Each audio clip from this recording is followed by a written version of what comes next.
España fue el país que peor gestionó la primera ola de la pandemia y va camino de convertirse en el país que también va a gestionar peor la segunda ola de la pandemia. Y desde luego podríamos tratar de estudiar cuáles fueron las causas técnicas que llevaron al fracaso tanto en la primera como en la segunda ola. Por ejemplo, la tardanza a la hora de reaccionar hasta el 9 de marzo en el caso de la primera ola, o la insuficiencia de test y de rastreadores durante esta segunda ola. Sin embargo, el elemento común que unifica y que explica tanto una causa como la otra y que en última instancia se encuentra en el fondo de nuestros problemas es uno más simple y mucho más deplorable: la absoluta incompetencia de nuestra clase política. Sé que es común atribuir a la incompetencia genérica de nuestros políticos prácticamente todos los males que acechan a los españoles. Y en ocasiones es una crítica justa, pero en otras es simplemente una generalización improcedente. Tan solo equivale a buscar un chivo expiatorio al que trasladarle todas nuestras frustraciones. Pero como digo, en este caso, apelar a la incompetencia, a la profunda incompetencia de nuestra clase, de nuestra casta política, está plenamente justificado. ¿Por qué razón? Bueno, la literatura económica hace hincapié en que uno de los principales factores que determina la resolución satisfactoria de una pandemia dentro de nuestras sociedades es la llamada capacidad estatal. ¿Qué es la capacidad estatal? La posesión de medios materiales y humanos por parte de los estados para poder resolver determinados problemas. Podríamos clarificar el término de capacidad estatal tan solo hablando de eficacia estatal a la hora de desarrollar las que son sus competencias.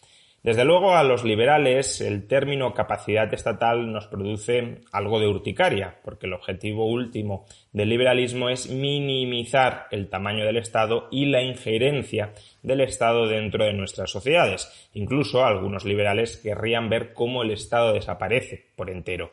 Por tanto, vincular el éxito de la reacción ante una pandemia a la capacidad estatal parece algo completamente antiliberal. Sin embargo, esta conclusión debe ser matizada por una razón. Los estados modernos se arrogan, y legítimamente quizá, pero se arrogan, es un hecho, una enorme cantidad de competencias sobre aspectos muy diversos de nuestras vidas.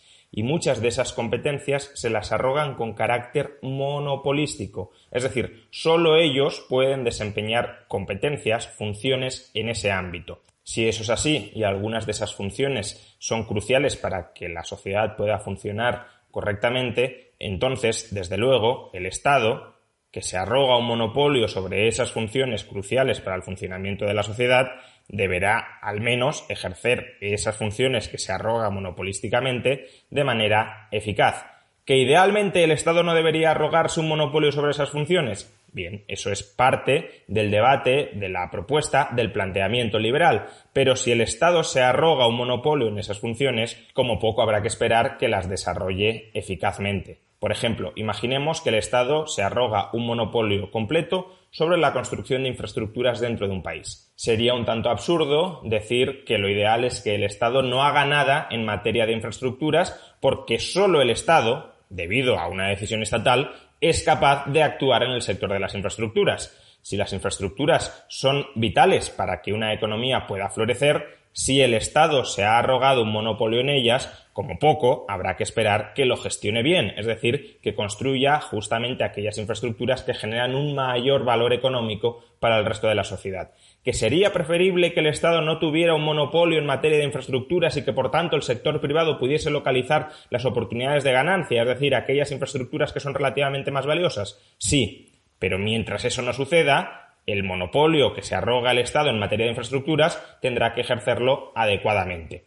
Y lo mismo con la salud pública. No estamos hablando de la sanidad pública, sino de la salud pública. Es decir, la gestión del conjunto de externalidades positivas y negativas que terminan determinando el grado de salud, de salubridad de una sociedad, de una comunidad. Dentro de la salud pública entra el capítulo de lucha contra las pandemias.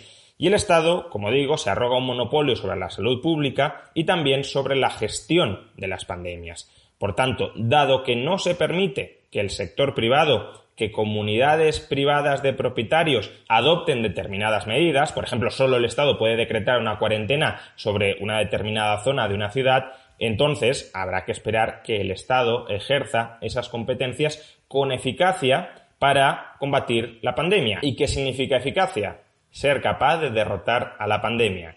Si además de eficaz es eficiente, es decir, derrota a la pandemia con el menor quebranto para los ciudadanos, entonces es que ejerce sus competencias de manera óptima. No solo es eficaz, sino que minimiza los costes de ser eficaz. Pues bien, como he dicho, para que un Estado tenga capacidad a la hora de ejercer las funciones que se arrogan monopolísticamente, ese Estado ha de tener medios materiales y humanos. Los Estados modernos tienen sobradamente medios materiales. Más del 40% del PIB, en algunos casos más del 50% del PIB, pasa por las manos de los Estados modernos. Es decir, que un Estado moderno puede destinar prácticamente la mitad de la economía a perseguir los fines que crea conveniente perseguir. Es un poder, desde luego, terrorífico, porque subordina toda la sociedad al imperium estatal, pero es un poder que pone de manifiesto que falta de medios materiales, desde luego, no tienen. Distinto es el caso de los medios humanos, del capital humano, de las cabezas pensantes. Evidentemente, para poder utilizar con algo de eficacia todos esos recursos masivos de que disponen los estados, cerca del 50% del PIB, se necesitan políticos y burócratas que tengan algo de formación a la hora de ser capaz de utilizarlos correctamente. Que incluso los políticos y los burócratas más inteligentes, con el mayor de los conocimientos, van a terminar dilapidando muchísimos de esos recursos, porque ningún ser humano en la Tierra es capaz de gestionar la totalidad de los mismos en condiciones de eficiencia, es cierto. Pero si el conjunto de la clase política es incompetente, no es ya que se vayan a utilizar los recursos de manera ineficiente, sino que además también se usarán los recursos de manera ineficaz. Es decir, que en muchos casos los políticos, pese a manejar el 50% del PIB, ni siquiera serán capaces de alcanzar algunos de los objetivos prioritarios y más importantes de aquellos que se arrogan con carácter monopolístico. Y en el caso de la lucha contra la pandemia en España nos encontramos exactamente en esa posición. En los últimos días hemos podido escuchar dos declaraciones de dos partidos políticos distintos, del Partido Popular y del Partido Socialista, que acreditan, que demuestran hasta qué punto nuestra clase política es profundísimamente incompetente a la hora de hacer frente a esta pandemia. Empecemos por la primera de estas declaraciones, a cargo de Isabel Díaz Ayuso, presidenta de la Comunidad de Madrid. En su encuentro de ayer con el presidente del Gobierno, Pedro Sánchez, Díaz Ayuso declaró lo siguiente. Pensaban que la pandemia iba a durar lo que iba a durar, esto se acaba el verano. Pero es que vamos a estar hasta el año 2020. Habéis escuchado bien. Según Díaz Ayuso, todo el mundo creía que la pandemia ya había desaparecido después del verano. Esta declaración lo que pone de manifiesto es que el Gobierno Regional de Madrid no ha hecho absolutamente nada desde el fin del estado de alarma para contrarrestar los rebrotes de la pandemia, es decir, no ha hecho nada en materia de test o en materia de rastreadores, que eran las dos herramientas fundamentales para conseguir normalizar el funcionamiento de la economía con garantías sanitarias para todos. No ha hecho nada en esa materia porque creía que la pandemia ya se había terminado sola, que no era un problema del que tuviese que ocuparse la administración pública, pese a que tiene competencias monopolísticas en materia de salud pública, porque, el virus ya se había sumado solo, ya habíamos obtenido o inmunidad de grupo o simplemente es que con el buen tiempo el virus iba a morir definitivamente e iba a desaparecer. No sé muy bien quién le dijo a Díaz Ayuso que la pandemia después del verano ya iba a desaparecer, pero desde luego es un caso de negligencia clarísima por parte de la administración pública. Díaz Ayuso acumuló cierto capital político durante la primera ola porque fue de las primeras dirigentes a la hora de reclamar alguna reacción ante el alud de contagios que estábamos viviendo durante los primeros días de marzo. Sin embargo, ese capital político lo ha dilapidado enteramente durante las últimas semanas con la pésima gestión que ha realizado de la segunda ola. Pésima gestión porque no ha invertido suficientemente en rastreadores y como consecuencia de la infrainversión en rastreadores, como consecuencia de su desentendimiento con la prevención de los contagios en esta pandemia, ahora Díaz Ayuso se ve abocada a empezar a cerrar la economía con el perjuicio que ello supone. Y claro, descubrir que Díaz Ayuso y su gobierno no han hecho nada porque creían que el virus ya no estaba entre nosotros, ya había desaparecido, ya se había extinguido, es descorazonador, es verdaderamente lamentable, es deplorable que tengamos políticos tan incompetentes gestionando la salud pública. No se informaron en lo más mínimo sobre cuáles podían ser los escenarios de futuro en lo relativo a la evolución del virus. Porque evidentemente una posibilidad es que hubiésemos alcanzado la inmunidad de grupo. No voy a decir que esa posibilidad tuviese una probabilidad del 0%, pero desde luego considerar que esa era necesariamente la única posibilidad a la que nos enfrentamos es de una imprudencia titánica. Tan imprudente como que ahora mismo estamos como estamos por la incompetencia a la hora de evaluar los escenarios de riesgo después de la primera ola. Sin embargo, no creamos que Díaz Ayuso está sola en esta idea genérica de que la pandemia ya había pasado en nuestro país, que los problemas eran parte del pasado y que por tanto nos podíamos relajar sin adoptar ningún tipo de plan de contingencia para evitar que el virus y los rebrotes del virus se transformaran en la segunda ola que actualmente estamos viviendo. Recordemos cómo el presidente Sánchez, nada más terminar el estado de alarma, cantó victoria imprudentemente y animó a los españoles a que salieran a las calles a disfrutar de la nueva normalidad. Por tanto, amigos y amigas, lo que me gustaría trasladar a la ciudadanía ahora que estamos viendo esos rebrotes es, primero, que no bajemos la guardia, pero también que no nos dejemos atenazar por el miedo. Hay que salir a la calle, hay que disfrutar de la nueva normalidad recuperada, hay que recuperar la economía, hay que disfrutar y ser conscientes de que el Estado hoy está mucho mejor pertrechado para luchar contra el COVID en todos los rebrotes que pueda haber en nuestro país. Es verdad que matizó que había que hacerlo en condiciones de prudencia, sin embargo, el contexto claramente está exhortando a la ciudadanía a que vuelvan a vivir sin demasiadas preocupaciones por el virus, o al menos esa era una de las interpretaciones que cabía efectuar de las palabras de Sánchez. Por tanto, en cierta medida, Sánchez también estaba presuponiendo que lo peor ya había pasado, que no nos volveríamos a enfrentar a una segunda ola y que, por tanto, el virus ya no era la amenaza que había sido. Pero uno podría pensar, bueno, una cosa es lo que diga Sánchez y otra lo que haga Sánchez. Quizá sus palabras intentaban tranquilizar a la población después del shock que había supuesto la primera ola, pero en realidad el gobierno de Sánchez sí estaba trabajando intensamente para evitar que se produjera una segunda ola. Pero hoy hemos descubierto que tampoco. El gobierno de Sánchez hizo exactamente lo mismo que el gobierno de Díaz Ayuso, es decir, quedarse de brazos cruzados desde que terminó el estado de alarma. Ayer contábamos aquí en la SER que el comité científico que formaba parte de ese comité que les asesoraba, que asesoraba al gobierno, desde el mes de julio no se reúne. El comité científico ha sido una fuente de asesoramiento permanente para el gobierno y en las próximas fechas lo vamos a volver a reunir para recabar su opinión. Pero usted me confirma que se ha desactivado desde el mes de julio. No, desactivado no se ha desactivado el comité científico. Pero ustedes no le consultan. Yo personalmente no me he reunido con ellos en los últimos meses desde que dejamos hasta el mes de julio. Tendría que confirmar si el doctor Simón, que es quien dirige este comité científico, ha tenido reuniones con ellos. Me consta que está en permanente contacto con sus miembros y que algunas decisiones sí que las consulta y las evalúa con ellos. Pero no sabe si el doctor Simón se ha reunido con ellos. No se lo puedo confirmar en estos momentos. Hemos podido escuchar al ministro de Sanidad, Salvador Illa, reconocer que desde el mes de julio el comité de expertos, el comité técnico que asesora al gobierno en las medidas que ha de adoptar para hacer frente a esta pandemia, no se ha vuelto a reunir, que no han estado en contacto con el comité de expertos en los últimos 2 meses, que todas las decisiones que se han adoptado desde las administraciones públicas en lo relativo a la reacción, a la lucha contra la pandemia, son decisiones que se han adoptado sin el aval técnico, sin ningún aval científico cualificado.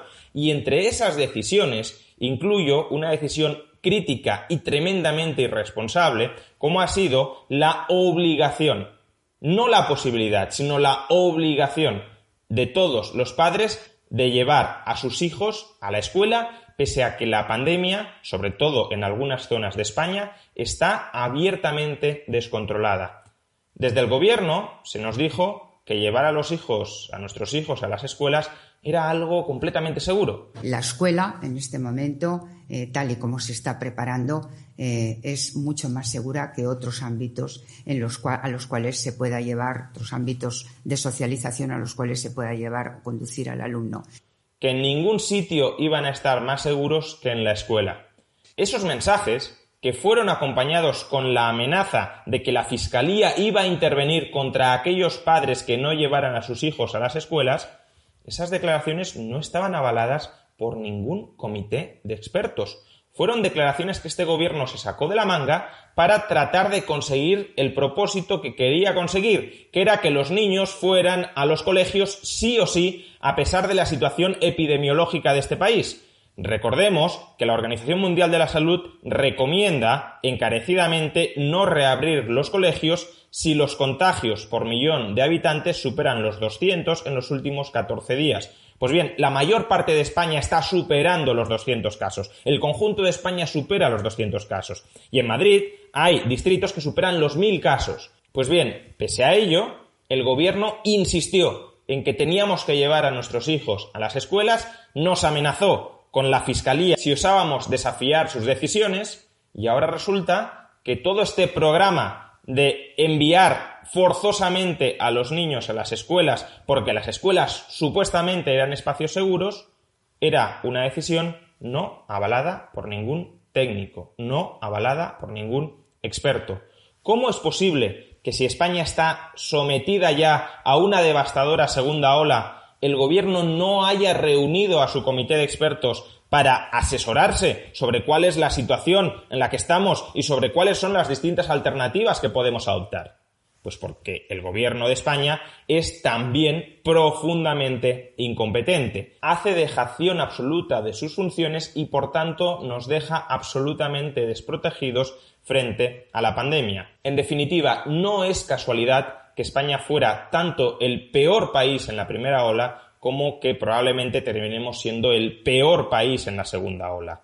La causa común que comparten ambos escenarios, ser los peores en la primera ola y ser los peores en la segunda ola, es la incompetencia de nuestra clase política a absolutamente todos los niveles.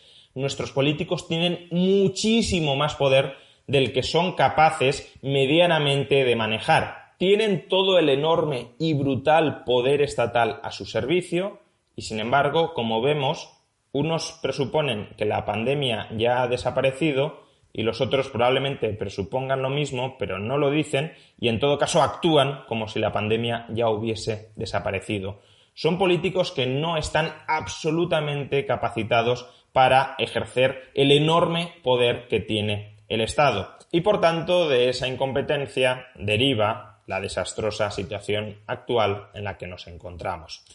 Así que, en términos generales, ya no solo con respecto a esta pandemia, una de dos.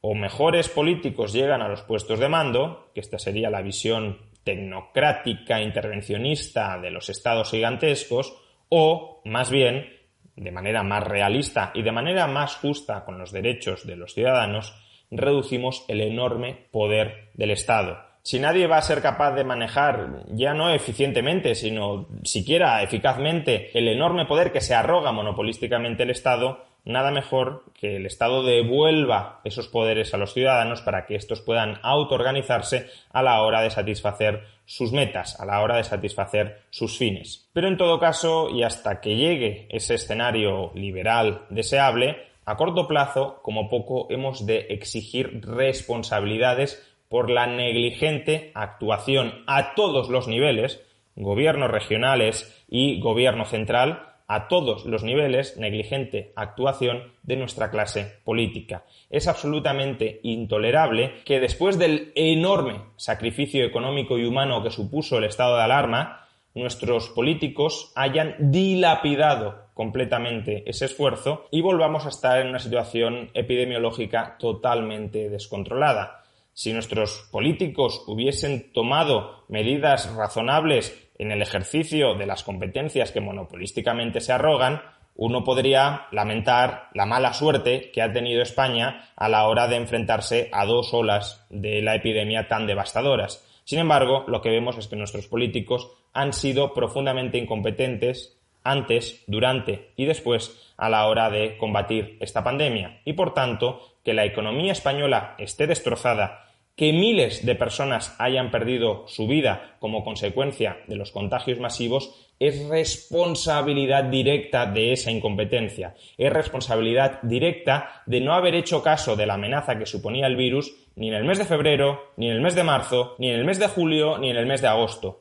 Y esa incompetencia, esa irresponsabilidad, esa negligencia masiva no debería quedar impune.